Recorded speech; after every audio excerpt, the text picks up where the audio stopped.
शुरुआत में हम देखते हैं हस्बैंड वाइफ को, जिनमें वाइफ का नाम जैन होता है। जैन का हस्बैंड उसे घुमाने के लिए, कैंपिंग के लिए ले जाना चाहता था, ताकि लोग छुट्टियां गुजारने के लिए एक खूबसूरत जगह पर जाएं और वहाँ टेंट लगा कर रहें। उस जगह पर जैन का हस्बैंड इसलिए जाना चाहता था क्योंकि वहाँ पर खूबसूरत झील और झरना था। इसीलिए वो एक पार्क में जाता है, क्योंकि ये उस जगह पर इसी पार्क के जरिए ही जा सकते थे। लेकिन पार्क का गार्ड उसे बताता है कि फिलहाल ये पार्क बंद है, तुम यहाँ से तो नहीं जा सकते। उदास होकर जैन का हस्बैंड गार्ड से पूछता है कि फिर और कोई ऐसी जगह है जिसके जरिए हम वहाँ जा सके। जिस पर गार्ड कहता है कि हाँ जगह तो है, लेकिन वो एक जंगल है। ये कहते हुए वो उसे एक नक्शा देता है ताकि इनके काम आ सके। लेकिन जैन का हस्बैंड ये कहते हुए मना कर देता है कि मैं बचपन से यहाँ आ रहा हूँ, मैं इस पूरी जगह के बारे में अच्छे से जानता हूँ, तो मुझे इसकी जरूरत नहीं पड़ेगी। फिर दोनों हस्बैंड वाइफ गाड़ी के जरिए एक जगह पहुँचते हैं जहाँ आगे उन्हें एक कश्ती के जरिए जाना होगा। गाड़ी खड़ी करने के बाद ये लोग तस्वीरें बनाने लगते हैं यादगार के तौर पर। और वो लोग कैंपिंग के लिए जा रहे थे, लेकिन यहाँ भी जैन अपना मोबाइल इस्तेमाल करती रहती है, जो देखकर उसका हस्बैंड कहते हैं कि हम यहाँ एक साथ टाइम गुजारने आए हैं, तुम यहाँ भी मोबाइल इस्तेमाल कर रही हो, चलो इसे बैग में रख दो। इसके बाद वो कश्ती में बैठकर दूसरी साइड पर जाने लगते हैं। जब ये लोग वहाँ पहुँचते हैं तो पानी से कश्ती निकालते हुए जैन के हस्बैंड के पैर में चोट लग जाती है, उसका खून निकलता है, काफी दर्द भी हो रही थी उसे, लेकिन वो इस पर ज्यादा ध्यान नहीं देता। यहाँ जैन अपने साथ भालू को मारने वाली स्प्रे और फ्लेयर लाइट भी लाई होती है, जो कि मुसीबत के वक्त काम आ सकती है। ये दोनों चीजें वो इसीलिए लाई थी क्योंकि उसे डर लग रहा था कि ये जंगल है, तो सवाल ही पैदा नहीं होता कि यहाँ पर कोई खतरा न हो। आगे बढ़ने पर इन्हें वहाँ कुछ और लोग भी दिखते हैं जो इनकी तरह ही कैंपिंग के लिए आए थे। तब उन्हें देखकर जैन को थोड़ी तसल्ली होती है कि शुक्र है उनके अलावा कोई और भी है, और उसका डर थोड़ा कम हो जाता। कुछ दूर जाने पर उन्हें टेंट लगाने के लिए एक अच्छी जगह मिल जाती है। तब ये लोग रात गुजारने के लिए उस जगह को साफ करके टेंट लगा लेते हैं। बाद में बातें करते हुए जैन का हस्बैंड उससे कहता है कि मैंने यहाँ आते हुए एक छोटी सी झील देखी थी, चलो वहाँ नहाने चलते हैं। तब उसकी काफी जिद करने पर जैन मान जाती है, जिसके बाद ये झील में नहाते हैं और काफी मजे करते हैं। अब यहाँ देखते ही देखते अंधेरा होने लगता है और इन्हें भूख भी लगी थी, इसीलिए जैन का हस्बैंड जंगल में लकड़ियाँ लेने के लिए चला जाता है खाना बनाने के लिए, जबकि जैन यही टेंट के पास ही रुक जाती है। लकड़ियाँ लेकर जो वापस आता है तो जैन को एक आदमी से बातें करते हुए देखता है। वो आदमी अपना नाम ब्रैड बताता है और कहता है कि मैं यहाँ पर आने वाले लोगों की उनके ट्रिप में मदद करता हूँ। जैन ब्रैड को कहती है कि आज रात आप यहीं रुक जाइए और रात का खाना हमारे साथ ही खाइएगा, क्योंकि वो उसे एक अच्छा इंसान लग रहा था। लेकिन ये बात जैन के हस्बैंड को अच्छी नहीं लगती, इसलिए वो गुस्से में टेंट के अंदर चला जाता है। तब जैन भी उसके पीछे पीछे टेंट में आ जाती है ताकि पूछ सके कि उसे हुआ क्या है। उसका हस्बैंड उस पर काफी गुस्सा करता है क्योंकि वो नहीं चाहता था कि कोई उन्हें डिस्टर्ब करे जिससे उन्हें परेशानी हो। लेकिन जैन उसे कहती है कि ब्रैड एक अच्छा आदमी है और उसके पास बहुत सारी मछलियाँ भी हैं जिन्हें हम रात के खाने में पका सकते हैं। जब ये दोनों टेंट से बाहर आते हैं तो ब्रैड वहाँ से जाने लगता है, लेकिन ये दोनों उसे रोक लेते हैं क्योंकि अब उसे ऐसे जाने दिया तो ये अच्छी बात नहीं होगी। रात होते ही तीनों मछलियाँ पकाते हुए बातें कर रहे थे। अब ब्रैड यहाँ अजीबोगरीब हरकतें करने लगता है, उसका जो दिल चाह रहा था वो कर रहा था, और तो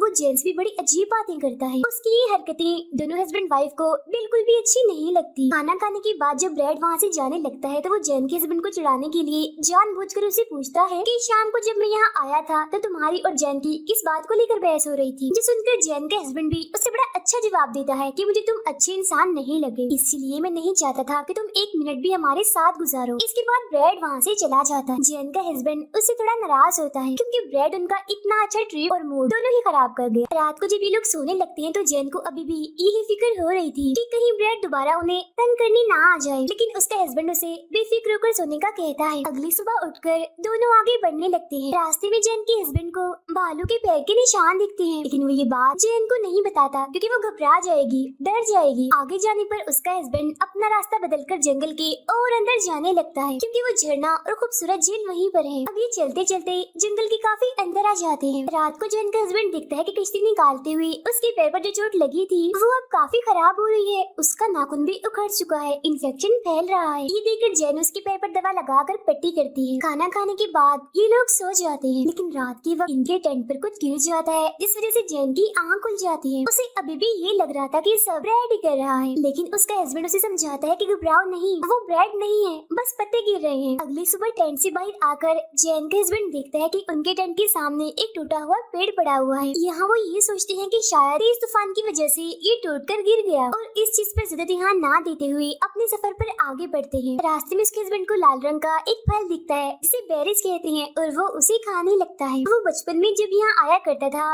तब से उसे इन बेरीज के बारे में पता है। इस इसी दौरान जैन को किसी मरे हुए जानवर की बदबू आने लगती है और जब वो चेक करने के लिए जाते हैं तो वहाँ पर एक मरा हुआ हिरन था जिसके जिस्म की हालत काफी खराब थी। किसी ने बड़ी बेरहमी से उसके जिस्म का आधा हिस्सा खाया हुआ था। ये देखकर जैन काफी घबरा जाती है, उसका दिल खराब होने लगता है, पर वो इस चीज को भी भुलाकर आगे बढ़ जाते हैं और आखिरकार उस जगह पर आ जाते हैं जहाँ इन्हें आना था। लेकिन जैसे कि जैन के हस्बैंड ने बताया था कि यहाँ पर खूबसूरत झील है, झरना है, यहाँ तो ऐसा कुछ भी नहीं होता बल्कि झाड़ियाँ ही होती हैं। ये देखकर वो मायूस हो जाता है और अपना सर पकड़ लेता है। परेशान भी था वो क्योंकि उसे समझ आ गई थी कि वो रास्ता भटक चुके हैं। जैन उससे पूछती है कि आखिरी बार तुम यहाँ कब आए थे, जिस पर वो कहता है कि जब मैं स्कूल में पढ़ता था आखिरी बार मैं तभी आया था। अब दोनों ही काफी डरे हुए थे क्योंकि रास्ता उन्हें मालूम नहीं था और मुसीबत की बात ये थी कि उनके पास नक्शा भी नहीं था। उसने गार्ड से उस नक्शे को लेने से इनकार जो कर दिया था क्योंकि उसका मानना ये था कि उस जगह के एक एक हिस्से को बड़ी अच्छी तरह जानता है। अब जैन जल्दी से अपना मोबाइल निकालने लगती है ताकि वो देख सके कि इस वक्त वो कहाँ है। लेकिन यहाँ उसके हस्बैंड कहते हैं कि मैंने पहले ही तुम्हारा मोबाइल गाड़ी में रख दिया था ताकि हम साथ वक्त गुजार सके और तुम ज्यादा मोबाइल इस्तेमाल ना करो। ये सुनकर जैन काफी गुस्सा हो जाती है और पूछने लगती है कि आखिर तुम इस जगह पर आना ही क्यों चाहते थे, क्या बात थी ऐसी। वो कहते हैं कि उस झरने के सामने मैं तुम्हें अंगूठी पहनाना चाहता था और बताना चाहता था कि मैं तुमसे कितना प्यार करता हूँ। इससे जाहिर है तुम्हें बहुत खुशी होती। ये सुनकर जैन उस पर गुस्सा करती है और कहती है कि देखो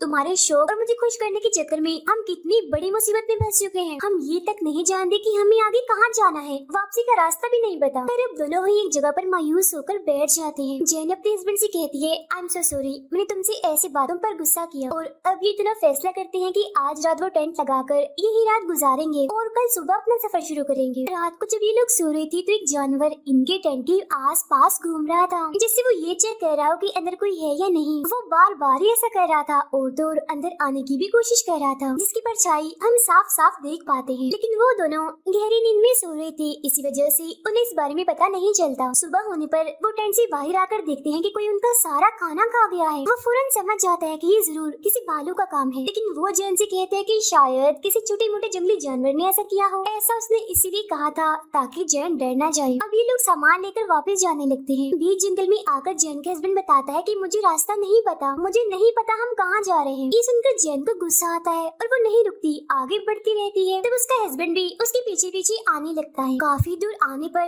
जैन को प्यास लगने लगती है तो वो बोतल निकालकर पानी पीने लगती है। पानी पीते हुए उसकी नजर एक गहरी जगह पर जाती है जो देखने से लग रहा था कि जरूर ये किसी भालू के बैठने की जगह है। ये देखकर जैन जल्दी से बैग उठाती है और कहती है कि जल्दी करो, जितनी जल्दी हो सके हमें जगह से काफी दूर जाना होगा। जिसके बाद वो फौरन ही यहाँ से निकलते हैं। रात के वक्त ही आग के सामने बैठकर बातें कर रहे थे। तब जैन के हस्बैंड उससे पूछता है कि जब तुम मुझे डांट रही थी तो जो बातें तुमने की क्या वो सच थी। जिस पर वो कहती है नहीं बाबा, मुझे गुस्सा आ गया था इसलिए मैंने पता नहीं क्या क्या बोल दिया, भूल भी जाओ अब उस बात को प्लीज। अब उसका हस्बैंड उससे वो अंगूठी दिखाता है जो वो उसे झील के पास जाकर पहनाने वाला था। वो अभी जैन को अंगूठी पहनाने लगता है लेकिन वो कहती है कि भी रुक जाओ, हम पहले इस मुसीबत से निकल जाए एक बार, फिर मैं खुशी खुशी पहनूंगी इस अंगूठी को। तब अचानक से उन्हें जंगल से किसी के गुर्राने की आवाज आने लगती है। ये चुप होकर पहले तो उस तरफ देखती है जहाँ से आवाज आ रही थी, लेकिन जब उन्हें कुछ ठीक नहीं लगता तो वो टेंट में चले जाते हैं। अगली सुबह जब वो जागते हैं तो जैन के हस्बैंड बाहर जाने के लिए टेंट की जिप खोलता है और वो ये देखकर काफी डर जाता है कि कुछ ही दूरी पर एक भालू खड़ा हुआ है जो जानवर को खा रहा है। तो वो जिप बंद करते हुए इशारे से जैन को कहता है कि चुप रहना, कोई आवाज नहीं करना, बाहर भालू है। फिर वो दोबारा से जिप खोलकर बाहर देखता है और वो भालू उनके टेंट की तरफ ही आ रहा था। तो वो डरते हुए जैन से कहता है कि जल्दी से मुझे कुल्हाड़ी दो। इस पर जैन कहती है ओ शिट, कल रात हमने जहाँ टेंट लगाई थी कुल्हाड़ी तो हम वहीं भूल आए हैं। अब घबराते हुए जैन जल्दी से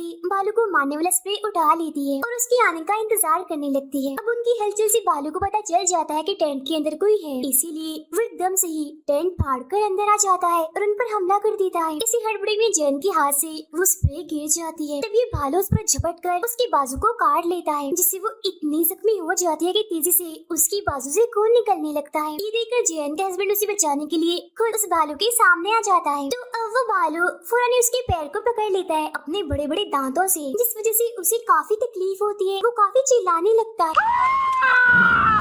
इस बीच मौका देकर जैन स्प्रे उठाकर भालू पर कर देती है और उसे वहाँ से भगा देती है। लेकिन जब वो अपने हस्बैंड के पैर को देखती है तो काफी घबरा जाती है क्योंकि भालू ने उसे बहुत ज्यादा जख्मी कर दिया था, तेजी से उसका खून निकल रहा था। उसका हस्बैंड बताता है कि मुझे ऐसा लग रहा है जैसे मेरा पैर मेरे जिस्म के साथ ही नहीं है। ऐसा उसे इसीलिए महसूस हो रहा था क्योंकि तेजी से उसका बहुत सारा खून बह चुका था। तब जैन उसका खून रोकने के लिए कपड़े से उसके पैर को बांधती है। इस सब की वजह से वो काफी घबरा गया था। वो रोते हुए जैन से कहता है कि अब मैं नहीं बचूंगा, मैं मर मर जाऊंगा क्योंकि मौत हमारे सामने है। बचने के लिए हमें तेजी से यहाँ से निकलना होगा, लेकिन पैर जख्मी होने की वजह से मैं यहाँ से नहीं भाग सकता। जब ये दोनों बातें कर ही रहे थे कि तभी अचानक से वो भालू दोबारा से इनके टेंट में आ जाता है और इस बार वो जेन के हस्बैंड को ही घसीट कर अपने साथ ले जाता है। उसका हस्बैंड बार बार चिल्ला चिल्ला कर उसे कह रहा होता है कि जेन जल्दी करो, भागो यहाँ से। लेकिन जेन को तो कुछ समझ नहीं आ रही होती कि वो क्या करे। वो तो इस सदमे में होती है कि उसके साथ ये क्या हो रहा है। कुछ देर बाद खुद को संभालते हुए हिम्मत करके वो बाहर आती है और देखती है कि वो भालू अब उसके हस्बैंड को खा रहा है। ये देख जेन काफी दुखी हो जाती है, लेकिन वक्त को जाया ना करते हुए वो जल्दी से उस अंगूठी को उठाती है और वहाँ से भागने लगती है। अब वो बगैर सोचे समझे